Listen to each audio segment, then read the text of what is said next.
Donc bonjour à toutes et à tous. Donc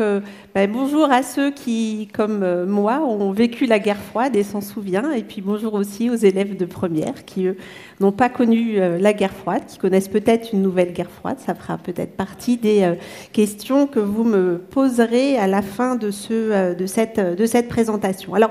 lorsqu'on m'a demandé en 1h15 de retracer l'histoire de la guerre froide, c'est vrai que je me suis interrogée. Je me suis dit comment, dans un temps aussi court, retracer la richesse du renouvellement historiographique qui a été celui de cette histoire depuis les années 90, un renouvellement historiographique qui a considérablement enrichi et complexifié le récit traditionnel que moi j'ai connu par exemple lorsque j'étais lycéenne. Alors le choix que j'ai fait, d'où le titre « Écrire l'histoire de la guerre froide », c'est de suivre le fil de ma trajectoire de recherche qui, comme il a été rappelé, je suis donc spécialiste de l'histoire de la guerre froide, mais plus spécifiquement spécialiste de l'Amérique en guerre froide et des relations entre les États-Unis et l'Europe de l'Est pendant la guerre froide. Alors, le choix de me raccrocher à ma recherche n'est pas le fruit d'une forme d'immodestie, je vous rassure, mais tout simplement parce que j'ai commencé à travailler sur l'histoire de la guerre froide au moment de ma maîtrise en 1992 et donc ma trajectoire d'historienne illustre ou incarne une grande partie où j'ai accompagné, où j'ai participé à ce renouvellement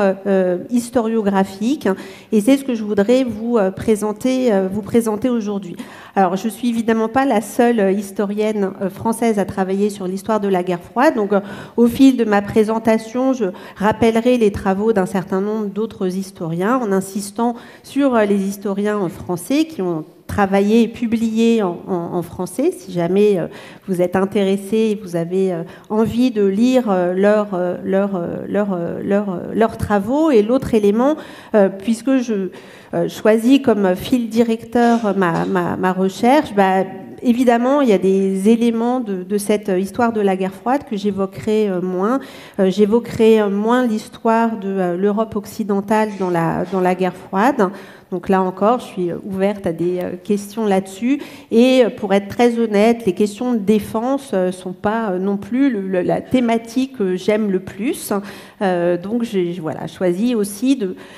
vous montrer les éléments qui, moi, m'intéressent, sur lesquels je travaille et qui, en gros, depuis 30 ans, je fais de l'histoire de la guerre froide et je reste toujours intéressée par cette thématique, justement, du fait de ce profond renouvellement. Alors, au cours de cette heure et quart, en espérant arriver à respecter le temps, ce qui m'arrive assez rarement, mais je ferai un effort, je voudrais articuler mon propos sur deux axes dont la séparation est un tout petit peu artificielle et j'y reviendrai. Le premier élément, c'est de revenir sur ce qu'on a appelé la révolution documentaire, à laquelle moi, comme doctorante et ensuite docteur, j'ai participé, qui est cette ouverture au début des années 90 d'un certain nombre de fonds d'archives et qui ont alimenté pas un nouveau récit, mais en tout cas qui ont enrichi l'histoire de la guerre froide à son centre, c'est-à-dire de la confrontation entre les États-Unis et l'URSS. Dans un deuxième temps, je vous parlerai de ce qu'on appelle proprement dit la nouvelle histoire de la guerre froide, qui est l'histoire de la guerre froide globale ou de la guerre froide mondiale, c'est-à-dire qui s'intéresse non pas seulement à la confrontation en son centre entre les États-Unis et l'Union soviétique, mais qui incorpore l'ensemble du monde et en particulier les pays du tiers-monde à cette histoire de la rivalité américano-soviétique. Comme je vous l'ai dit, cette séparation en deux axes, elle est un peu artificielle. Elle est un peu artificielle parce qu'elle donne à penser que les deux histoires se sont succédées alors qu'elles sont assez largement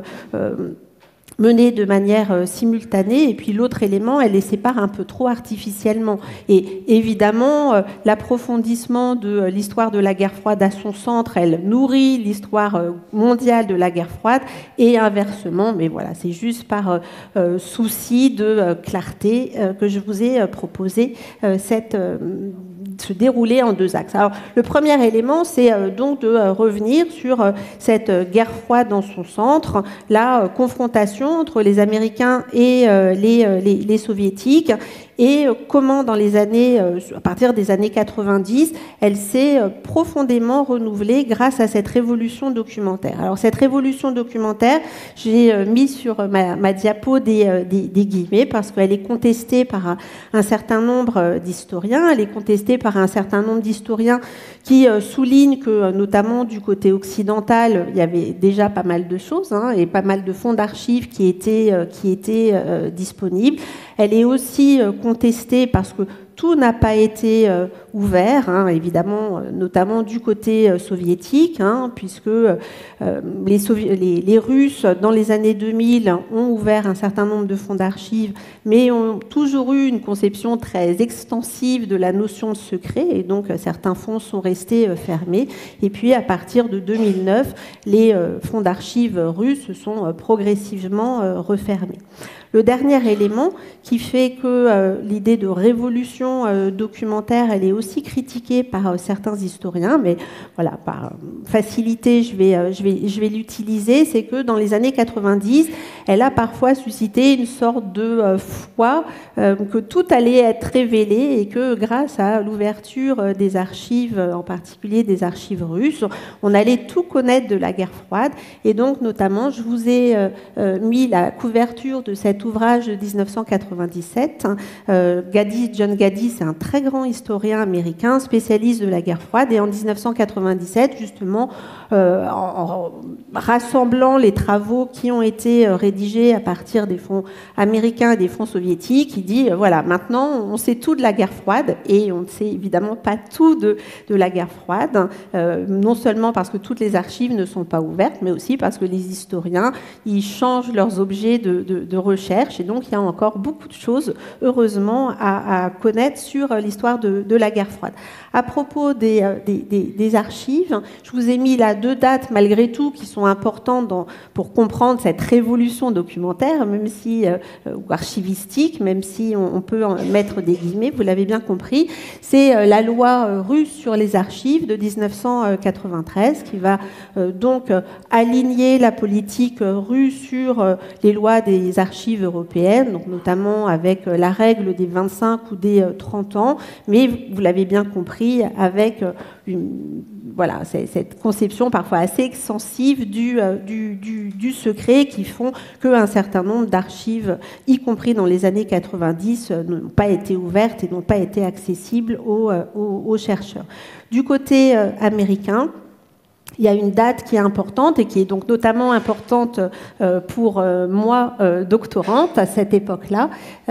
C'est le décret de Bill Clinton de 1995. Et ce décret de Bill Clinton revient sur, là aussi, les classifications autour de la question du secret pour les archives américaines, en déclassifiant une grande partie des archives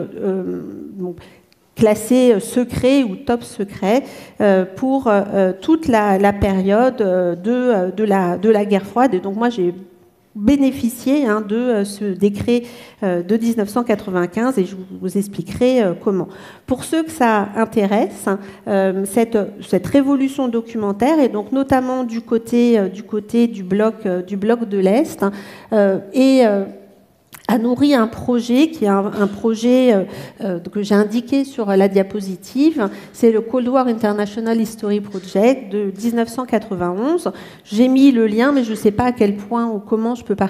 partager le PDF. Enfin, je ne sais pas, je verrai avec les responsables de l'université permanente. Mais ce projet est un projet qui, justement, pousse à la déclassification des archives du bloc de l'Est et surtout les traduit en anglais. Et donc, si jamais vous allez sur ce site, pour ceux qui ne parlent pas chinois, russe, tchèque, hongrois, etc., vous avez là reproduit un certain nombre de documents du bloc de l'Est traduits en anglais. Et donc, cette révolution documentaire, on peut y avoir accès notamment via ce site. Alors, cette révolution documentaire, elle a conduit à éclairer tout d'abord la nature ou les diverses dimensions de la rivalité et de la confrontation américano-soviétique. Et dans un premier temps, dans les années 90, ce qui a beaucoup intéressé les historiens, c'est de revenir sur les origines de la guerre froide. Les origines de la guerre froide, dans les années 60, 70 et 80, ont donné lieu à des débats historiographiques extrêmement vifs et là, un certain nombre de documents permettaient de réfléchir aux origines de la guerre froide avec, là encore, toujours des limites, notamment du côté des archives soviétiques, les archives de Staline au plus haut niveau sur les questions politiques étrangères ne sont pas forcément accessibles ou n'étaient pas forcément accessibles et donc là encore, il reste du travail à faire. Cette réflexion sur les origines de la guerre froide, elle a permis un certain nombre d'éléments. Elle a permis d'éclairer la politique américaine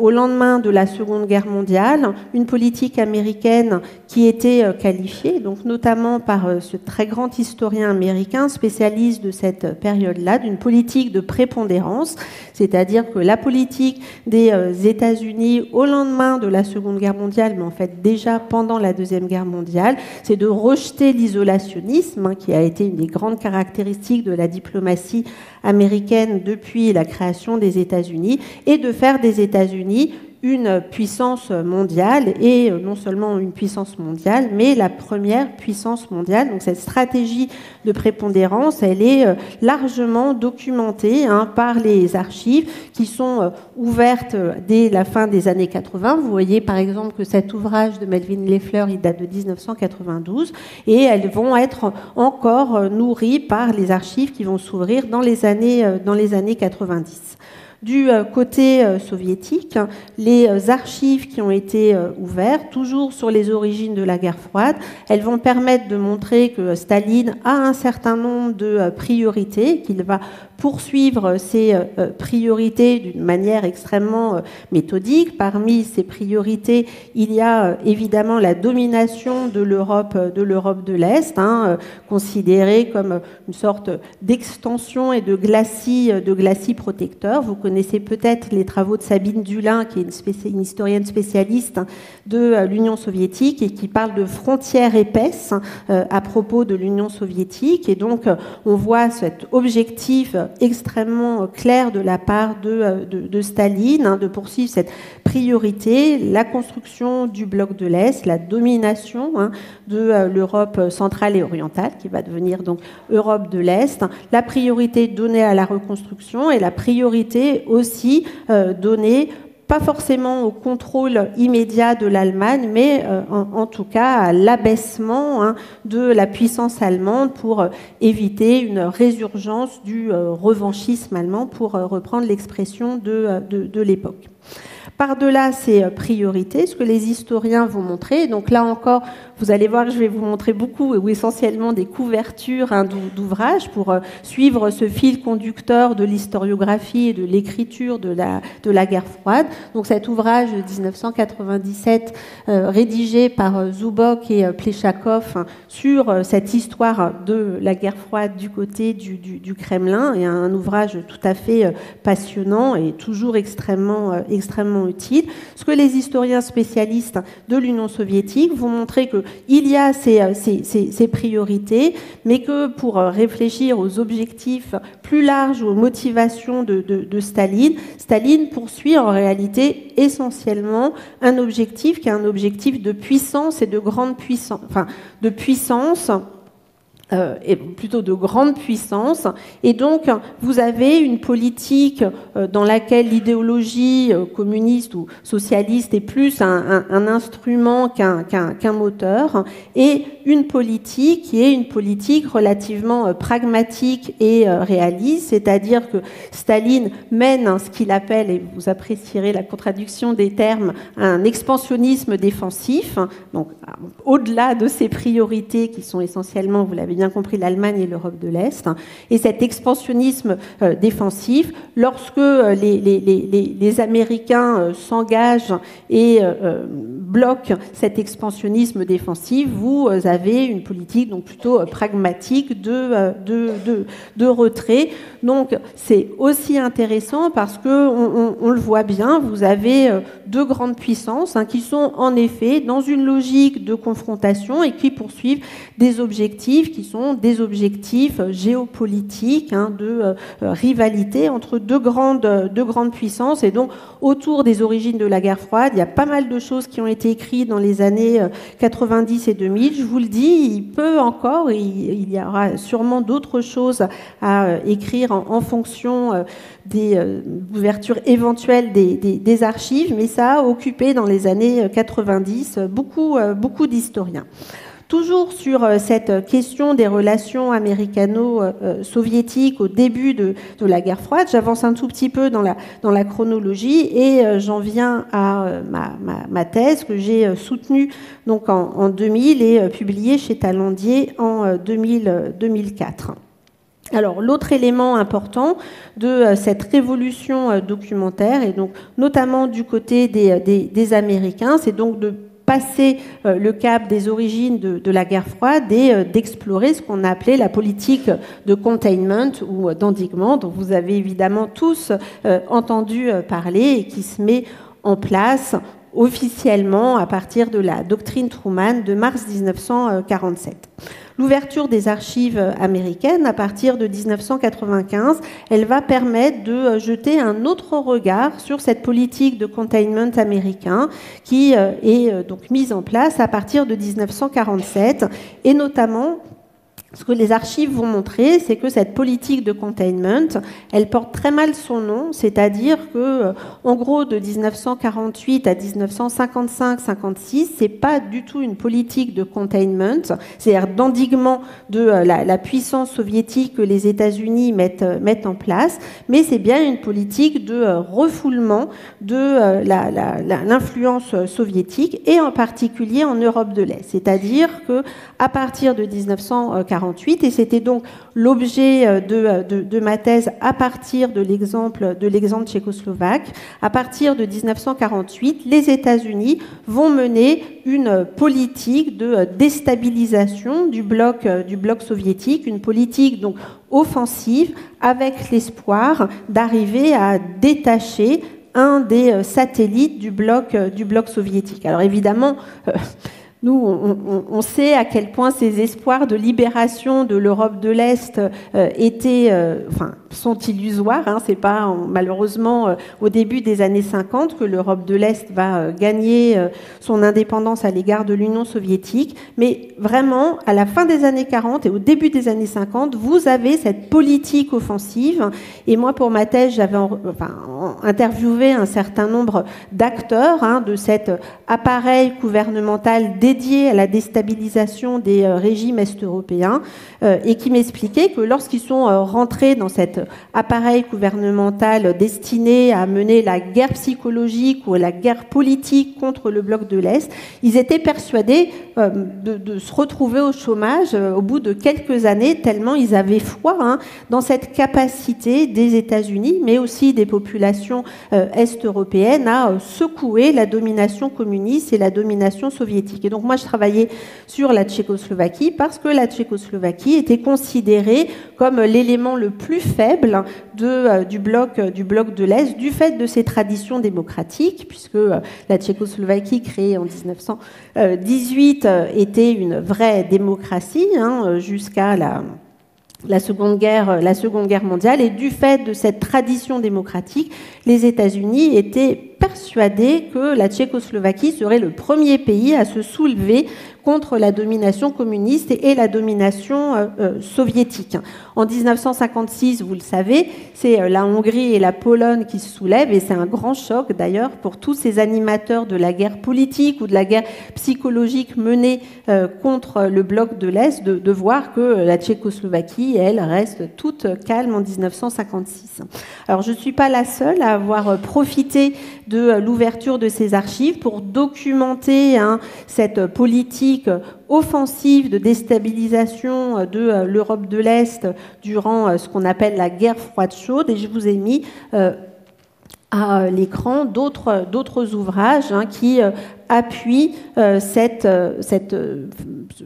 manière de revisiter le containment. Si je peux revenir sur la spécificité de ma thèse, contrairement aux deux autres, moi j'avais aussi travaillé dans les archives tchécoslovaques, et donc je faisais une histoire qui était une histoire pas complètement à part égale. Les archives américaines dominaient, mais je pouvais aussi voir quel était le positionnement du gouvernement tchécoslovaque à ce moment-là face à cette politique de déstabilisation. Cette révolution documentaire, et peut-être avant, cette révolution documentaire, dont vous le voyez, dans un premier temps, elle va se concentrer sur les questions diplomatiques au sens large ou géopolitiques au sens large, et faire plutôt une histoire au sommet de la confrontation américano-soviétique. L'ouverture des archives, et donc notamment du côté et des États-Unis et de l'Union soviétique, elle va aussi permettre non pas seulement de réfléchir à la prise de décision au sommet à Moscou ou à Washington pendant la guerre froide, mais elle va aussi nourrir une histoire qui va documenter la dimension multidimensionnelle de la confrontation américano-soviétique. Alors, je sais que maintenant, c'est de l'ordre un tout petit peu de l'évidence. On sait évidemment, et c'est rentré dans le savoir courant, que la guerre froide n'est pas qu'un affrontement géopolitique, qu'il y a des dimensions idéologiques, des dimensions culturelles extrêmement fortes. Mais là encore, c'est vraiment un acquis des années 90 de souligner ce caractère multidimensionnel ou pluridimensionnel de la confrontation américano-soviétique, qui fait que la guerre froide, c'est deux choses. C'est cette confrontation géopolitique entre deux superpuissances, mais la guerre froide, c'est aussi cette confrontation, et c'est ce que j'ai écrit sur ma diapositive, cette confrontation entre deux systèmes, deux idéologies, et c'est aussi ça qui fait que la spécificité de la guerre froide, et qui fait que la guerre froide va infuser les sociétés et toucher une grande partie des activités de la vie humaine. Et donc, pour reprendre le terme d'un historien sur lequel je reviendrai, qui est un historien norvégien qui s'appelle Westad, il explique justement cette dimension idéologique, cette confrontation entre deux systèmes, c'est ça qui explique que la guerre froide a aussi façonné le monde dans lequel nous vivons aujourd'hui. Cette étude sur le caractère donc pluridimensionnel de la guerre froide, c'est en particulier concentré dans les années 90 sur la guerre froide culturelle. Et donc, dans les années 90, il y a pas mal de recherches qui vont documenter cette guerre froide culturelle, c'est-à-dire de voir comment la culture au sens large devient un instrument aux mains des Américains ou aux mains des Soviétiques pour valoriser son propre système et déstabiliser ou miner ou dévaloriser le système de l'adversaire. Cette guerre froide culturelle, donc la culture comme instrument de la compétition, de la confrontation et de la rivalité, on peut par exemple la voir en étudiant les expositions croisées qui vont avoir lieu en juin et juillet 1959 à New York et à Moscou. C'est une des premières décisions de la coexistence pacifique, lorsque Eisenhower et Khrouchtchev commencent à renouer, que les États-Unis et l'Union soviétique rentrent dans la coexistence pacifique. Et une des premières décisions, c'est l'organisation donc croisée de 2 expositions. En juin 1959, l'Union soviétique donc, organise une grande exposition sur l'Union soviétique, et en juillet 1959, à Moscou, a lieu une exposition sur les États-Unis. Comme vous le voyez, ou comme vous le savez peut-être, les choix qui vont être faits par les Américains et les Soviétiques sont très différents, et ce qui est normal, mais montrent donc aussi comment chacun valorise son système. Du côté de l'Union soviétique, on est en 1959, c'est le moment de la course à l'espace, et vous le savez, à ce moment-là, c'est l'Union soviétique qui gagne la course à l'espace, puisque en octobre 1957 a été lancé le premier satellite artificiel, Spoutnik. Et donc, l'exposition soviétique en juin 1959 à New York est très axée sur les progrès de la science et de la technologie soviétique, et donc notamment vous avez une reproduction du Spoutnik, et voilà, sur comment le modèle socialiste apporte ce progrès qui est un progrès par la science et la technologie. Du côté des États-Unis, le choix il est très différent. Le choix, ça va être au contraire de montrer la vie quotidienne des Américains, et de montrer que, pour faire vite, le système capitaliste produit lui aussi du progrès et du bien-être, mais du progrès et du bien-être qui bénéficient à l'ensemble de la population. Et le grand slogan de l'administration Eisenhower à ce moment-là, c'est le capitalisme du peuple, c'est-à-dire de dire le capitalisme, contrairement à ce que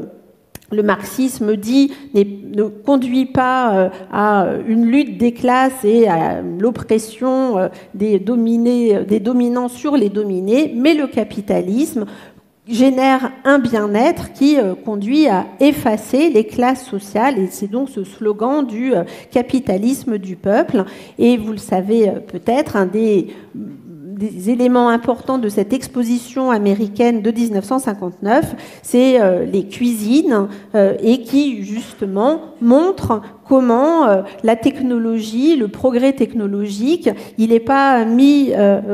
au service de quelque chose qui ne bénéficie pas à l'américain moyen, mais que le progrès technologique, il bénéficie aux Américains, aux ouvriers américains qui vivent dans le bien-être. Et donc vous avez cette photo que vous connaissez peut-être, où vous avez un débat qui va avoir lieu entre Khrouchtchev, que vous voyez sur la photographie, et Nixon. Nixon en 1959 est le vice-président d'Eisenhower, et donc c'est lui qui inaugure cette exposition américaine à Moscou, autour justement de la manière dont le système, pour faire vite, socialiste d'une part et capitaliste d'autre part, produit du progrès et du bien-être à travers l'exemple de ces cuisines.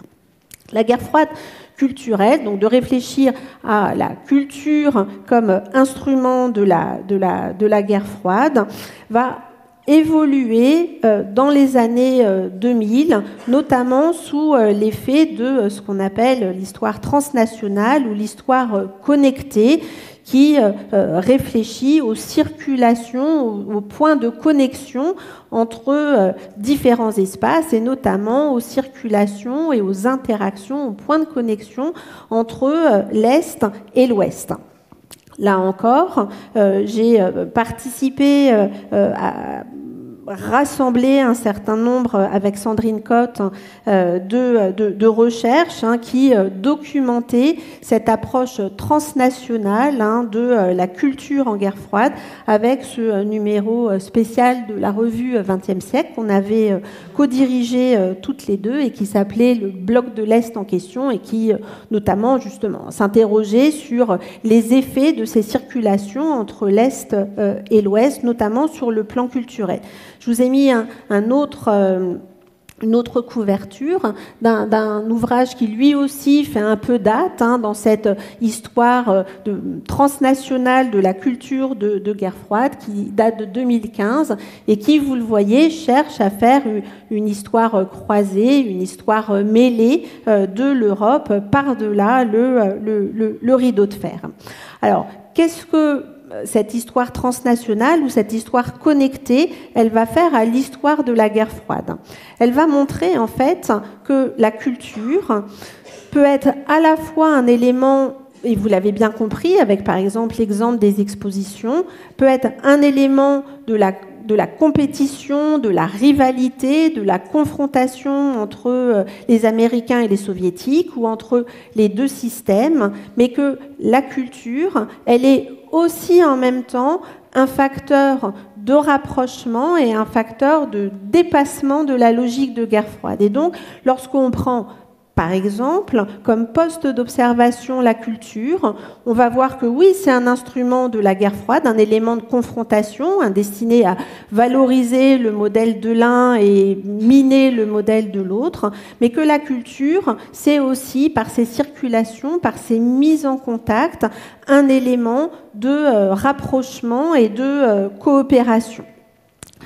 Je vous ai mis un certain nombre d'exemples de cette approche autour de la guerre froide qui, vous l'avez compris, à la fois interroge la culture comme instrument de confrontation, mais aussi comme instrument de coopération. Et donc, notamment, vous avez toute une génération, plus jeune que moi, qui a publié leurs thèses dans les années 2000, qui ont travaillé dans les archives soviétiques. Et donc, notamment, cet ouvrage publié, qui est tiré de sa thèse, de Stéphanie Gonzalez, Danser pendant la guerre froide, et donc là encore, qui réfléchit à cette double facette de la culture en guerre froide, à la fois élément de confrontation, mais aussi élément de rapprochement. Parce que vous êtes à Nantes et qu'il est maître de conférence ici, et que peut-être vous l'avez déjà entendu dans d'autres conférences, Sylvain Dufraisse, lui, a travaillé sur le sport en guerre froide, et donc toujours dans avec cette perspective autour de cette dualité, à la fois élément de coopération, de confrontation, et donc c'était l'objet en particulier de son ouvrage tiré de sa thèse, donc les héros du sport, qui revenait sur la place des sportifs et des champions dans la société, dans le projet soviétique. Et puis il a très récemment publié une histoire sportive de la guerre froide en 2023, dans lequel il revient donc lui aussi sur cette dualité, à la fois élément de confrontation et élément de coopération, voire de dépassement de la logique de guerre froide. Cette idée de dépassement de la logique de la guerre froide naît de ces interactions, naît de ces circulations. Elle peut aussi porter sur un autre champ, un autre terrain, qui est celui des organisations internationales. Actuellement, vous avez de nombreux chercheurs qui travaillent sur les organisations internationales en temps de guerre froide et qui justement ont toujours cette même réflexion de réfléchir à ces terrains comme à la fois des lieux de confrontation, mais aussi des lieux de coopération et de dépassement de la logique bipolaire. Et c'est en particulier l'objet de cet ouvrage publié donc en 2021 par Sandrine Cotte, Organiser le monde, une autre histoire de la guerre froide, où justement elle va partir des organisations internationales pour interroger cette capacité à dépasser la logique bipolaire et à dépasser la logique de confrontation. Dernier élément sur la manière dont l'histoire transnationale ou l'histoire connectée a aussi permis donc d'enrichir l'histoire de la confrontation américano-soviétique, c'est tout ce qui porte autour des voyages à l'étranger et notamment des élites soviétiques à partir de 1956 En gros, à partir de 1955, vous avez progressivement, évidemment d'une manière très contrôlée, mais l'Union soviétique qui s'ouvre aux circulations avec le Sud, mais aussi avec l'Ouest. Et notamment, un des enjeux, c'est de savoir quel effet ces élites internationalisées soviétiques ont sur la libéralisation du régime. Et donc, notamment, toujours en français, toujours cette même génération d'historiens français qui ont travaillé dans les archives russes. Sophie Momzikov, en 2020, a publié sa thèse sur les hommes de Gorbatchev, donc dédiée à ce qu'elle appelle l'intelligentsia internationale du parti. Donc, ces élites internationalisées qui ont l'habitude de voyager, en s'interrogeant sur le rôle de ces élites internationalisées dans la libéralisation du régime et puis finalement la chute du régime, notamment sous Gorbatchev. Et son travail peut être lu en parallèle à un autre livre plus ancien, publié en anglais, de Robert English, et qui lui aussi avait réfléchi à cette question des changements des élites soviétiques, en lien, mais pas uniquement, mais en lien avec ces circulations. Donc, premier élément donc je vais un peu accélérer parce qu'évidemment, j'arriverai jamais à tenir le temps. Sinon, donc cette révolution documentaire au centre, vous le voyez, elle a permis de jeter un autre regard sur un certain nombre d'éléments diplomatiques ou politiques de la relation entre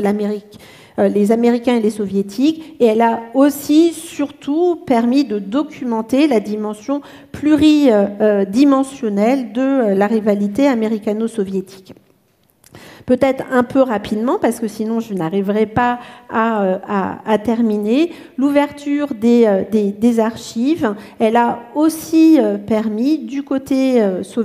russe ou soviétique, comme du côté américain, de documenter la construction des deux camps, donc du côté américain comme du côté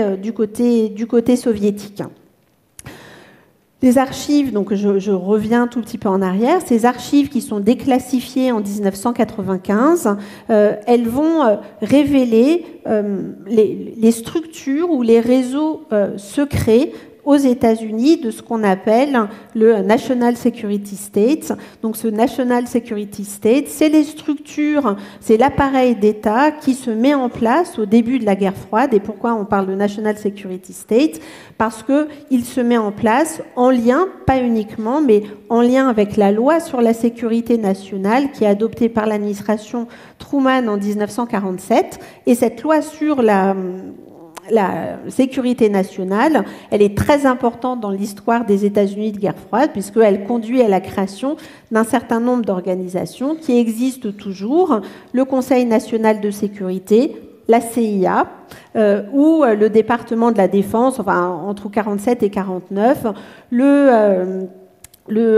donc une loi extrêmement importante qui réorganise l'appareil d'État dédié à la défense, dédié à la politique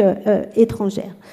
Ce National Security State, ce que les archives américaines vont montrer, c'est que donc, cet État qui se met en place dans le contexte de la guerre froide et donc pour pouvoir appuyer le combat contre l'Union soviétique et la défense du camp occidental, il a des ramifications extrêmement importantes, mais secrètes, avec toute une série d'organisations, que ce soit aux États-Unis ou en Europe occidentale.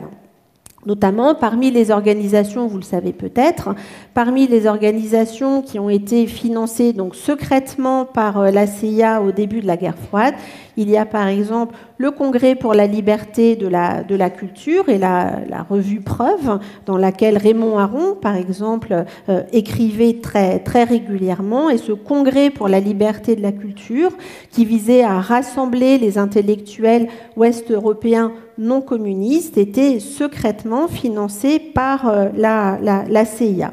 Ces réseaux secrets de cet appareil d'État qui donc irrigue non seulement la société américaine, mais aussi la société les sociétés ouest-européennes, permet donc de comprendre comment se crée le système de guerre froide du côté occidental et comment se construit le camp occidental. Juste une petite remarque pour revenir à mes recherches. Actuellement, je travaille sur un ouvrage sur les chercheurs américains spécialistes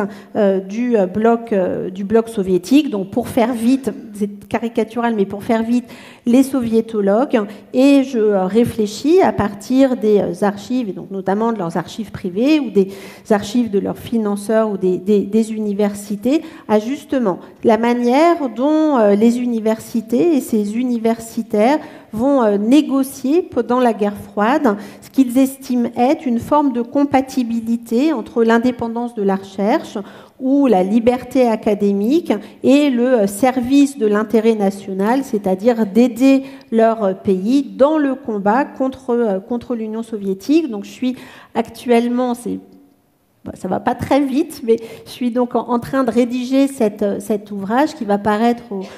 éditions du CNRS, et le titre très provisoire est Indépendance de la recherche et pouvoir politique en temps de guerre froide, et donc qui porte justement sur cet aspect du National Security State et ses ramifications dans la société américaine. Ces réflexions sur la construction du camp occidental, on les retrouve aussi du côté du bloc de l'Est, et actuellement, là encore, grâce à cette révolution documentaire, et donc notamment grâce à l'ouverture des archives de l'Europe centrale et orientale, puisque les archives russes sont en partie refermées à partir de la fin des années 2000. Depuis, évidemment, la guerre en Ukraine, elles sont encore plus inaccessibles. Mais en revanche, les archives de l'Europe centrale et orientale sont très largement ouvertes pour toute la période communiste. Et donc, ça permet de documenter aussi la construction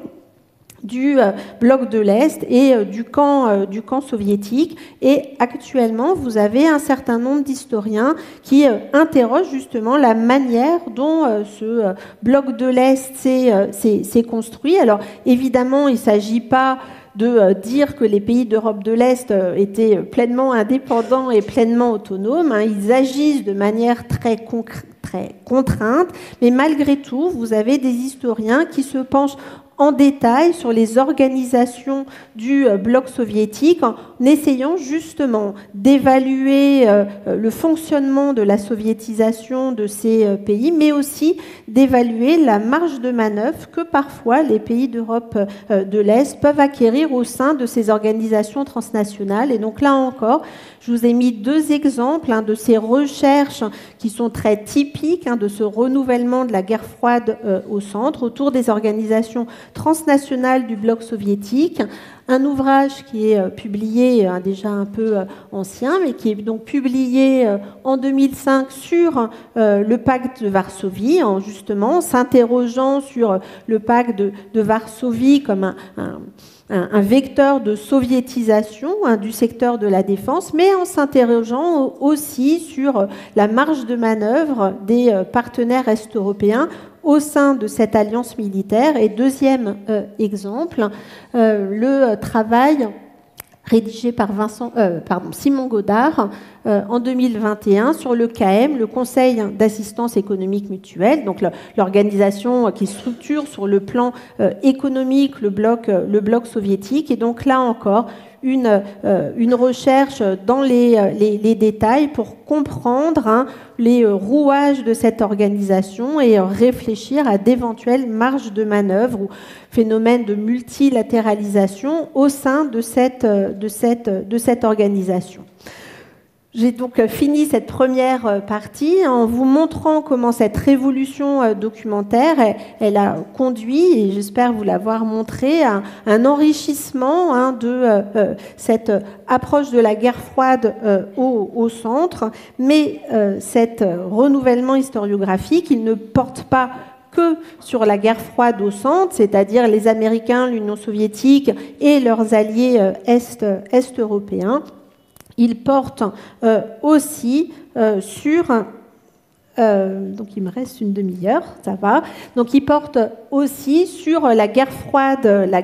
mondiale, en essayant d'intégrer ce qui était auparavant considéré comme des périphéries à l'histoire de la guerre froide. Cette histoire mondiale ou cette histoire globale, c'est ce qu'on appelle cette nouvelle histoire de la guerre froide, et elle est donc incarnée par cet historien que j'ai déjà évoqué,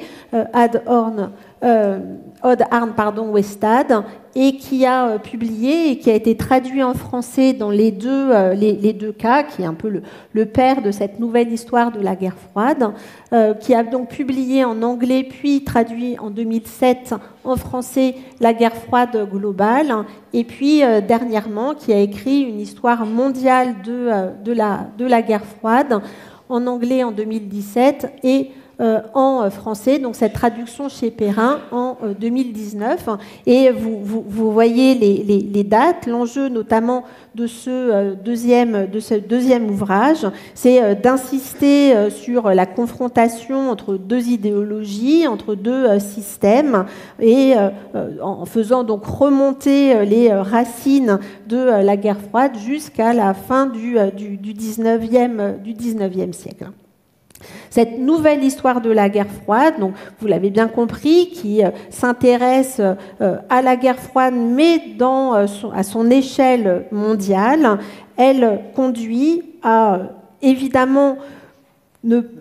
pas sous-estimer l'importance du centre, c'est-à-dire que ce n'est pas un récit de substitution ou un autre récit qu'on vous fait, on est bien d'accord, sans les Américains et les Soviétiques, il n'y a pas de guerre froide, donc il ne s'agit pas d'avoir un récit complètement alternatif qui bouscule tout, la guerre froide au centre, et c'est pour ça que j'ai commencé par cela, elle est évidemment au cœur du système de guerre froide, mais vous allez le voir, j'espère vous le montrer, cette histoire mondiale de la guerre froide, elle va malgré tout enrichir, complexifier et renverser parfois les perspectives qu'on a pu construire à partir de la guerre froide au centre.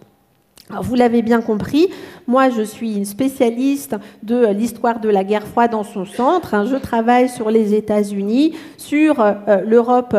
de l'Est, donc je ne parle plus de ma recherche en train de se faire, mais malgré tout, j'ai un intérêt pour cette histoire mondiale de la guerre froide, ou cette nouvelle histoire de la guerre froide, parce que justement, elle continue à alimenter mon intérêt pour ce conflit Est-Ouest. Et donc, notamment, j'ai co-dirigé avec Mario Del Piero ce numéro spécial de la revue Monde, qui est donc le numéro 18 paru en 2020, qui s'appelle « Décentrer la guerre froide ». Donc on voit bien, l'enjeu, c'est de réfléchir à la guerre froide, mais depuis ce qui était considéré comme ses périphéries. Et dernièrement, et c'est pour ça que j'ai été invitée, je pense, à donner cette conférence, j'ai publié un numéro spécial de la documentation photographique, donc en janvier, il y a juste un an, intitulé la guerre froide. Et pour ceux qui ne connaissent pas le système des numéros de la documentation photographique, c'est en fait 23 thèmes avec des documents qui sont commentés, donc c'est un numéro très, très illustré avec des archives. Ce que cette histoire de la nouvelle histoire de la guerre froide, ou cette guerre froide mondiale va montrer, c'est que le tiers-monde joue un rôle absolument essentiel dans la confrontation entre les Américains et les Soviétiques, et notamment à partir du milieu des années 50, lorsque la rivalité américano-soviétique, elle va glisser de son centre, de l'Europe, vers le tiers-monde. Cette nouvelle échelle, cette nouvelle histoire mondiale, elle conduit donc, et je vous l'ai mis ici, elle conduit donc à réfléchir à la rivalité américano-soviétique, au système de la guerre froide, autour de deux questions. La première question, c'est de penser l'impact de la guerre froide sur ces périphéries et donc de penser la mondialisation des intérêts de la politique à la fois américaine et soviétique. Et puis le deuxième élément de cette nouvelle histoire de la guerre froide ou de cette histoire mondiale, c'est d'adopter une perspective dite péricentrique, c'est-à-dire qu'on part non pas du centre, mais on parle des périphéries comme acteurs pour essayer de réfléchir à la manière dont les dynamiques locales transforment le système de guerre froide. Alors le premier élément, lorsque on réfléchit à l'impact de la guerre froide depuis ces périphéries, évidemment, le premier enseignement, c'est que la guerre froide, lorsqu'on la pense en termes mondiaux ou lorsqu'on la pense à partir du tiers-monde, c'est pas une guerre froide, évidemment. C'est une guerre chaude, c'est une guerre extrêmement meurtrière. Pierre Grosser avait tenté de faire une forme d'estimation et penser que d'une manière ou d'une autre, si on reliait un certain nombre de conflits locaux à la logique de guerre froide, on arrivait entre 20 et 25 millions de morts, et donc une guerre froide qui est restée froide en son centre, et donc tant mieux pour nous, Européens, mais surtout à l'Ouest, mais qui a été extrêmement meurtrière à ses périphéries. Elle a été meurtrière à ses périphéries, non seulement parce que les Américains et les Soviétiques, vous le savez, se sont engagés directement dans un certain nombre de conflits pour éviter que leurs alliés soient renversés, que ce soit donc la Corée, le Vietnam ou l'Afghanistan, mais la rivalité américano-soviétique, elle a aussi alimenté ce qu'on a appelé les proxy wars ou les guerres par procuration, qui sont des conflits des conflits civils ou des conflits interétatiques, mais qui ont été nourris directement ou indirectement par les Américains ou par les Soviétiques. La létalité de la guerre froide à ses périphéries, elle conduit en 2018, c'est évidemment pas le seul, mais le titre est assez emblématique, elle conduit en 2018 cet historien, donc Paul Thomas Chamberlain, à publier cet ouvrage sur les champs de guerre ou les champs de bataille de la guerre froide, repenser la longue paix. Et peut-être juste une petite parenthèse, pourquoi repenser la longue paix? John Gaddis, que j'ai évoqué en tout début de conférence, en 1987, publie un ouvrage qui est une réflexion, donc la guerre froide n'est pas encore terminée, mais publie un ouvrage donc sur la guerre froide, une réflexion sur la guerre froide qui s'appelle La longue paix. Et dans cet ouvrage, il réfléchit sur les éléments de stabilité du système de guerre froide. Pourquoi cette guerre froide, en son centre, est restée froide, la question de la dissuasion nucléaire, par exemple. Et donc, en 2018, vous avez une réponse ou un rappel à cet ouvrage de 1987 en disant, oui, peut-être longue paix au centre, mais pas forcément longue paix si on réfléchit à l'impact de la rivalité américano-soviétique dans le tiers-monde. Donc, le premier élément, quand on réfléchit évidemment au visage de la guerre froide mondiale, c'est de dire que la guerre froide, elle n'est pas froide, c'est une guerre chaude et une guerre particulièrement meurtrière. Le deuxième élément, quand on réfléchit là aussi à ce que la guerre froide ou la rivalité américano-soviétique fait au tiers-monde, c'est une autre approche, qui est de dire la guerre froide, c'est un élément, évidemment, et on l'a vu, un élément qui conduit ou qui nourrit des conflits. Donc la létalité de la guerre froide est évidente. Mais la rivalité américano-soviétique, elle peut aussi, si toujours on part du tiers-monde et des rivalités, la rivalité américano-soviétique, elle peut aussi être une ressource pour ces pays, et c'est tous les travaux actuellement qui portent sur la guerre froide économique à partir du Sud, à partir du Sud global, ou en tout cas du tiers-monde. Et donc là,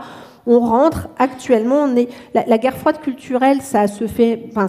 on va dire, il y a toujours de quoi faire, et c'est toujours très intéressant, mais beaucoup d'historiens actuellement reviennent sur la guerre froide économique, et donc notamment la manière dont les questions de développement des pays en développement a été colorée par la rivalité américano-soviétique, et comment les pays en développement n'ont pas seulement été des victimes,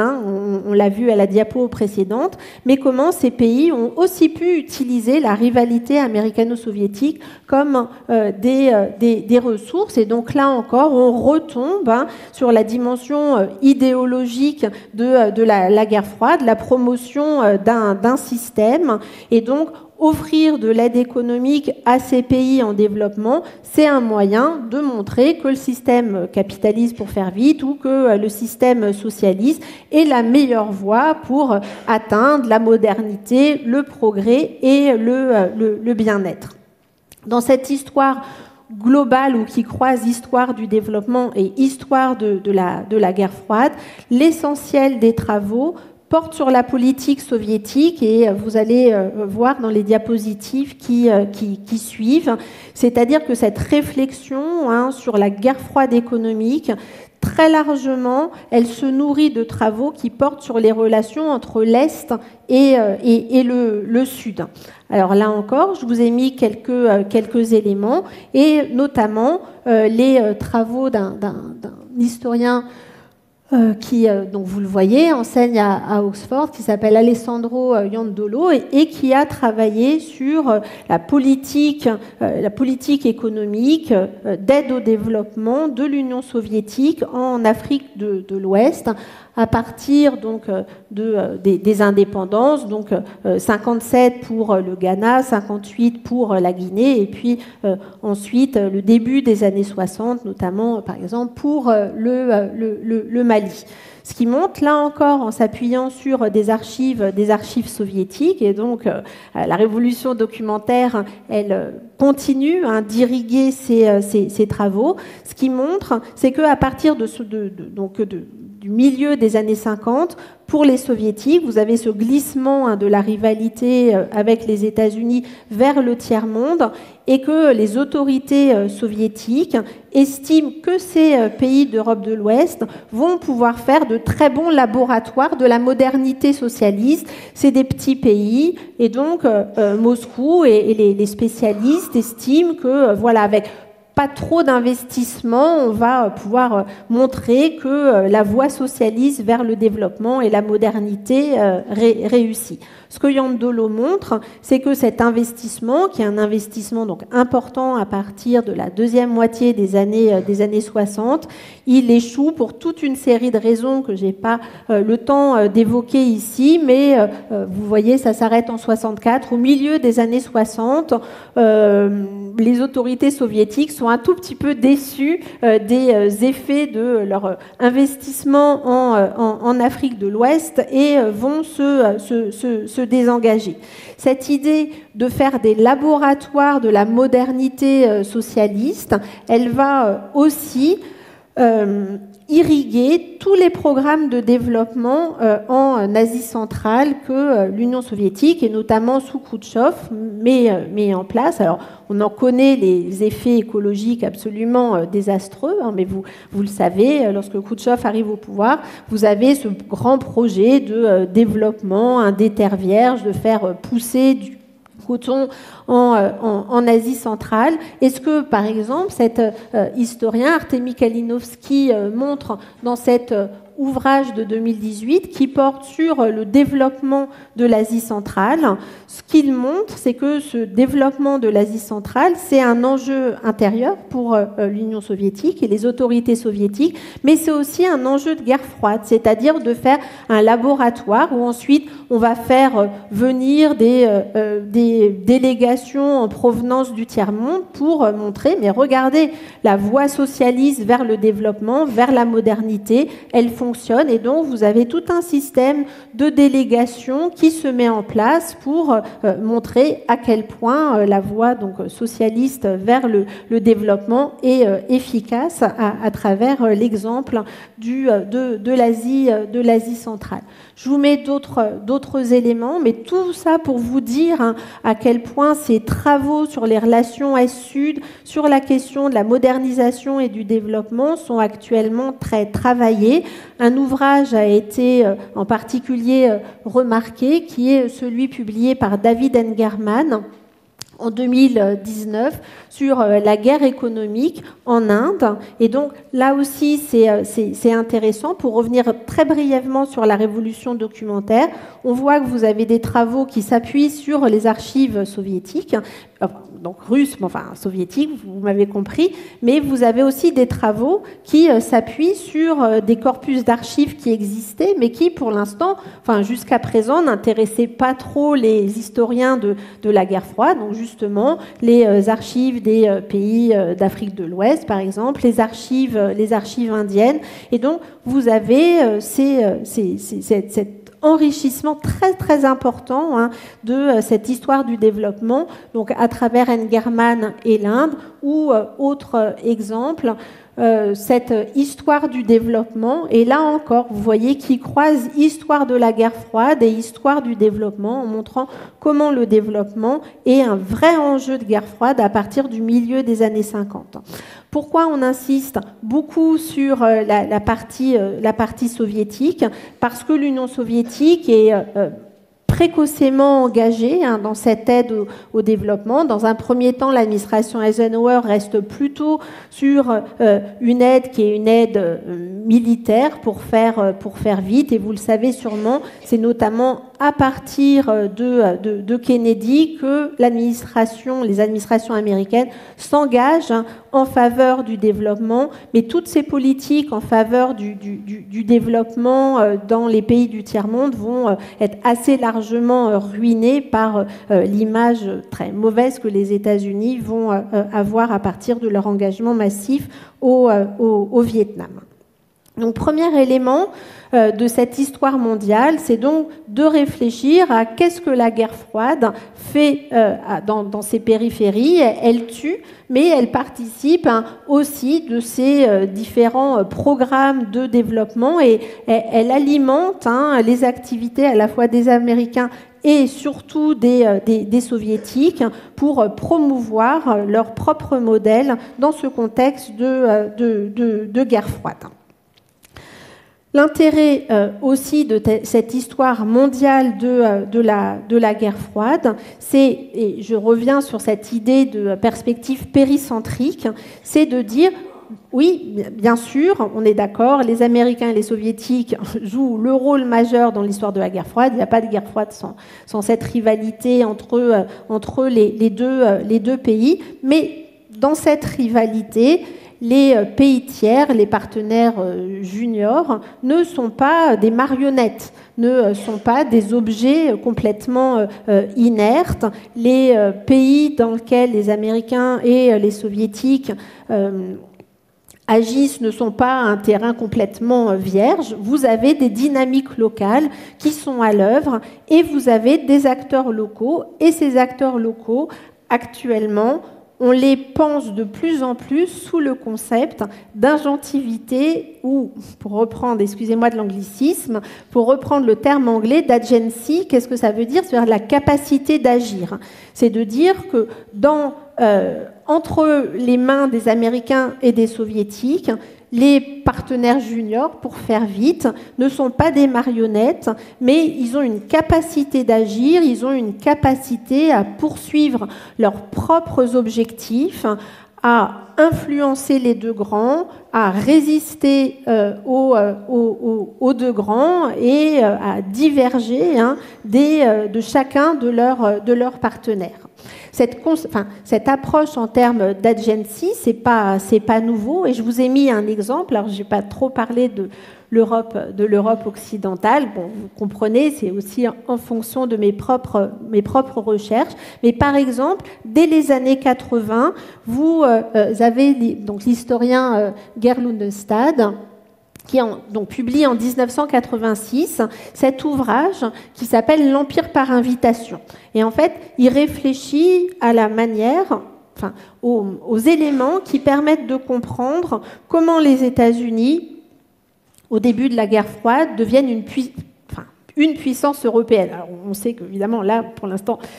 actuellement, il y a des enjeux autour de la dimension de l'investissement européen des États-Unis, mais les États-Unis abandonnent l'isolationnisme et s'engagent activement en Europe occidentale. Et un des symboles de cet abandon de l'isolationnisme, c'est l'OTAN, donc pas l'OTAN, mais la signature, puisque l'OTAN c'est 1950, mais la signature du traité d'Atlantique Nord en avril 1949. Et Loendestad, dans cet ouvrage,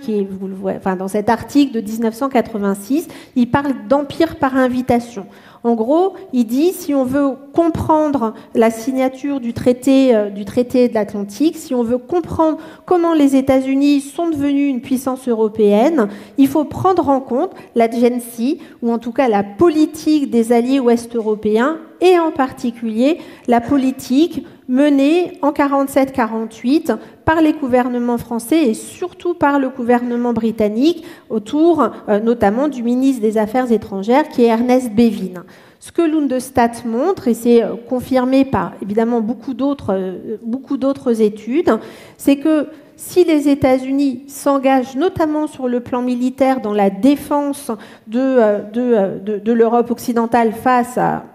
l'éventuelle menace soviétique, c'est par invitation. C'est-à-dire que les gouvernements, que Londres et Paris ont mené des actions de lobbying intenses pour persuader les États-Unis que les États-Unis devaient s'engager sur le plan économique, ça c'est fait, c'est le plan Marshall, mais devaient aussi s'engager sur le plan militaire dans la défense du continent ouest européen. C'est ça l'agency, et donc ce que Loendestad montre dès 1986, c'est qu'on ne peut pas comprendre les débuts de la guerre froide, on ne peut pas comprendre le système de guerre froide en Europe occidentale si on ne prend pas en compte l'agency, c'est-à-dire cette capacité des alliés ouest-européens à influencer le gouvernement américain. Et donc, parmi les pairs de l'OTAN, il faudrait, de manière très claire, faire figurer ces décideurs ouest-européens, et en particulier Ernest Bevin. La nouvelle histoire de la guerre froide, elle va avoir la même approche, c'est-à-dire de dire les partenaires des Américains ou des Soviétiques, ils ne sont pas complètement passifs, mais ils ont cette capacité à agir, à poursuivre leurs propres intérêts et donc à influencer éventuellement les deux grands. Puisque je voulais déjà expliqué, la nouvelle histoire de la guerre froide, donc elle travaille donc pas sur moins sur le centre et plus sur le tiers-monde, et donc notamment un des éléments pour réfléchir à l'agency, à cette capacité d'agir des pays du tiers-monde, ça va être, et je vais vous donner quelques exemples de grands projets de recherche, ça va être par exemple de réfléchir aux dynamiques locales du socialisme global. Qu'est-ce que ça veut dire? Ça va vouloir dire de souligner que à partir des années 40, et ça vous le savez, vous avez un certain nombre de mouvements communistes dans le tiers-monde. Certains accèdent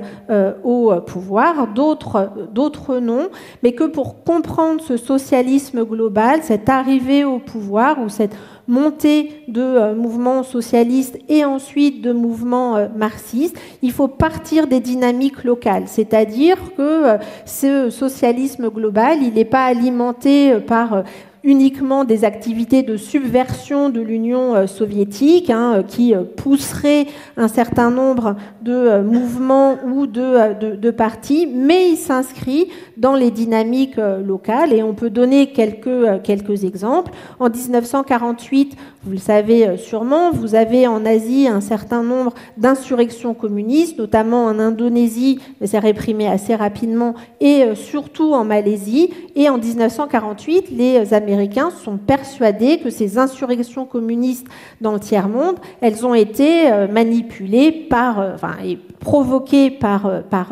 Staline. Et les archives soviétiques, qu'est-ce qu'elles montrent? Elles montrent qu'en 1948, Staline est encore très eurocentré et s'intéresse très peu à ce qui se passe en Asie, s'intéresse pas au processus de décolonisation, s'intéresse pas au mouvement communiste en Asie, que ces insurrections de 1948, elles sont pas télécommandées par Staline. De la même manière, Staline, vous le savez là aussi sûrement, met pas mal de temps à aider Mao dans la guerre civile. C'est à partir de 1948 que Mao commence à recevoir une aide importante de la part de Staline, et de la même manière, avant 1950, l'Union soviétique n'aide pas le Viet Minh dans la guerre d'Indochine. Donc ces dynamiques locales, elles sont importantes et elles participent de ce projet ou de ces projets autour du socialisme global, de ces mouvements qui articulent à la fois une approche par le haut, par l'Union soviétique, mais qui aussi réfléchit aux dynamiques locales. Et donc là, par exemple, je vous ai mis ce grand projet de recherche, vous le voyez, qui a été lancé en 2014, qui a réuni un certain nombre de pays, donc plutôt du centre, autour de cette idée de socialisme global, et qui a conduit à la publication en janvier 1922 de cet ouvrage. Ces réflexions sur les dynamiques locales, sur cette rencontre entre le socialisme global par le bas et évidemment la politique soviétique par le haut, elle conduit actuellement à plusieurs travaux qui interrogent donc les relations Est-Sud et qui interrogent la possibilité d'existence d'une mondialisation rouge ou d'une mondialisation alternative dans les années 60 et 70. Donc je vous ai mis là deux ouvrages qui sont des ouvrages publiés en anglais, mais qui justement essaient de comprendre est-ce que les relations Est-Sud qui se développe donc à partir de la fin des années 50, qui se renforce dans les années 60 et 70, est-ce qu'elles peuvent amener à penser une mondialisation alternative à la mondialisation libérale ou à l'ordre libéral qui a été créé à partir de 1945, une mondialisation rouge qui s'appuie sur des relations politiques, qui s'appuie sur des circulations étudiantes. Vous avez actuellement de très nombreuses recherches qui portent sur les circulations étudiantes entre les universités du bloc soviétique et le tiers-monde, et donc à la façon dont les élites du tiers-monde de certains pays ont été formées dans les universités du bloc soviétique. Cette mondialisation alternative ou cette mondialisation rouge, elle passe donc évidemment par de l'aide économique, elle passe aussi par des ventes d'armes qui sont très, très importante du bloc soviétique vers les pays du tiers-monde. Elle passe aussi par un soutien du bloc soviétique au sein de l'ONU en faveur des revendications des pays du Sud. Donc cette mondialisation rouge, cette mondialisation alternative, évidemment, vous voyez, l'enjeu il est extrêmement important parce qu'il concerne de très nombreux pays, de très nombreux terrains et espaces, mais c'est actuellement un des éléments intéressants de cette nouvelle histoire de la guerre froide ou de cette histoire totale. Cette histoire des dynamiques locales, et je vais me dépêcher, elle conduit aussi à revenir sur l'agency particulier d'un certain nombre de puissances alliées de l'Union soviétique. Et donc là encore, en montrant que ces pays alliés n'ont pas été de simples marionnettes dans les mains de l'Union soviétique, mais ont pu influencer l'Union soviétique, résister ou diverger. Alors, je n'ai pas trop le temps de développer, mais juste trois exemples. La révolution documentaire, donc là encore bien contrôlée, mais dans le cas chinois, elle existe, c'est-à-dire que de manière... je n'ai pas besoin de vous faire un dessin des caractéristiques du régime chinois. Donc l'ouverture des archives est contrôlée, mais vous avez actuellement quelques historiens ou plusieurs historiens, plusieurs programmes de recherche qui travaillent sur la Chine dans la guerre froide et qui reviennent sur l'importance de la Chine comme troisième grand pour comprendre l'histoire de la guerre froide, comme perturbateur de l'ordre bipolaire, et donc de plus en plus à réfléchir à la guerre froide dans les années 60 et 70 en oubliant l'existence de la Chine, c'est passer à côté d'un certain nombre de processus structurants. Deuxième exemple, les travaux qui actuellement portent sur Cuba dans la guerre froide. Donc un des premiers historiens à avoir eu accès aux archives cubaines, elles aussi, ces archives sont pas largement ouvertes ou pas ouvertes de manière très libérale, mais il y a plusieurs travaux qui peuvent se faire. Et donc, en particulier, un des premiers historiens à travailler dans ces archives, c'est Piero Gleiezes, et qui, notamment, a réfléchi sur les relations entre Cuba et l'Afrique, et notamment l'Afrique australe, et qui montre qu'en 1975, lorsque Cuba, vous le savez sûrement, mène un pont aérien pour aider l'Angola, qui est attaqué par l'Afrique du Sud, Cuba, donc Castro, décide de venir en aide de l'Angola, non pas à la demande de l'Union soviétique, mais même contre l'Union soviétique. Et donc là encore, on est toujours sur la question de l'agency et de montrer que ces pays sont capables de poursuivre des objectifs propres. Et en poursuivant ces objectifs propres, évidemment, ils alimentent aussi l'extension ou la militarisation de la guerre froide. Dernier exemple, et parce que je sais, mais ça sera très rapide, mais parce que je sais que les élèves de première travaillent sur le Vietnam, beaucoup de travaux, les archives vietnamiennes sont là aussi en partie ouvertes, et je vous conseille, pour tous ceux qui sont intéressés, à lire cet excellent ouvrage de Céline Maranger, Le communisme vietnamien, qui est publié en 2012. C'est sa thèse. Elle a travaillé notamment dans les archives russes, dans les archives vietnamiennes. Et le Vietnam, c'est l'exemple d'un pays qui arrive à résister aux injonctions de la Chine, lorsque la Chine est son principal allié jusqu'en 1967, qui arrive à résister aux injonctions de Moscou. Moscou, par exemple, en 1967, ne cesse de faire pression sur Hanoï pour que Hanoï accepte d'ouvrir des négociations avec les États-Unis. Et là encore, vous avez un régime nord-coréen qui résiste aux injonctions à la fois de la Chine et de l'Union soviétique, alors que vous avez un pays et un régime qui dépend presque totalement de l'aide apportée à la fois par la Chine et ensuite par l'Union soviétique. Dernier élément, et je n'aurai pas,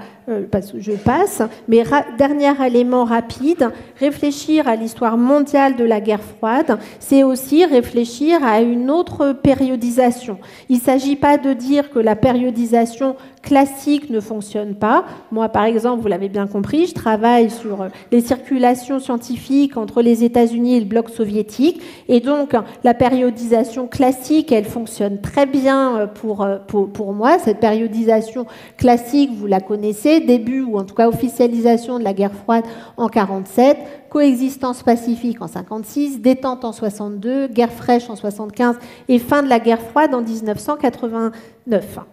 Cette périodisation classique, à côté, en fonction justement de ces dynamiques locales, de ces visages locaux de la guerre froide, on peut réfléchir à d'autres chronologies. Je vous donne quelques exemples. 1949-1950, c'est peut-être presque plus que 1947, un tournant absolument majeur de la confrontation américano-soviétique, parce que c'est à ce moment-là que la confrontation américano-soviétique, à la fois elle se militarise, mais aussi elle se mondialise. Et donc le meilleur symbole de ce tournant, c'est la guerre de Corée qui éclate en juin 1959. Toujours sur les questions de périodisation, et de toute façon, quand on fait de l'histoire globale, ce que moi je ne fais pas, mais quand on fait de l'histoire globale, forcément on touche et on réfléchit à la périodisation. Si on réfléchit à la périodisation, la guerre froide en Amérique latine, elle commence en 1959. Pourquoi ? Parce qu'avant 1959, l'Union soviétique n'est pas implantée en Amérique latine, elle se détourne de ce qui se passe en Amérique latine, et c'est la révolution castriste et ensuite son alignement avec l'Union soviétique qui amène la guerre froide en Amérique latine. Et donc, avant 1959, on ne peut pas véritablement, on ne peut pas parler de guerre froide en Amérique latine. Troisième exemple, la détente. La détente, si vous parlez par exemple du Vietnam, ce n'est pas vraiment un moment de détente, c'est un moment de la guerre du Vietnam. Et donc la détente, c'est une réalité au centre. Donc moi, par exemple, les échanges scientifiques dans les années 70, ils se normalisent, ils deviennent beaucoup plus faciles. Mais vous voyez bien, si on réfléchit aux dynamiques locales, aux visages locaux, on peut estimer que la détente, elle porte assez mal son nom lorsqu'on réfléchit à d'autres éléments. Et puis, dernier élément sur lequel je conclurai, c'est une réflexion sur les sorties de la guerre froide. Là encore, il ne s'agit pas de nier l'importance de 1989-91 avec l'implosion de l'Union soviétique, mais les historiens réfléchissent à des sorties de guerre froide, c'est-à-dire à un processus graduel qui commencerait dès les années 70, et notamment, pour reprendre par exemple les études de Pierre Grosser ou de Arne Westad, de réfléchir à une guerre froide qui est gagnée au sud avant d'être gagnée au centre. Et donc notamment en soulignant comment le Moyen-Orient commence à se dégager de la logique de guerre froide à partir des années 70, et donc notamment lorsque l'Égypte bascule du côté des États-Unis, et comment aussi l'Asie, dans les années 80, elle aussi sort de la logique de guerre froide, notamment parce que la Chine est dans une situation d'alliance, presque alliance avec les États-Unis, mais aussi parce que la mondialisation libérale, elle prend de l'ampleur, notamment en Chine, et elle va d'ailleurs conduire à la disparition dans les années 80 de cette mondialisation rouge ou de cette mondialisation alternative avant même 1994. Alors j'ai un tout petit peu dépassé, vous m'en excuserez. J'ai donc terminé cette présentation un peu impressionniste. J'espère malgré tout vous avoir intéressé. Je vous remercie.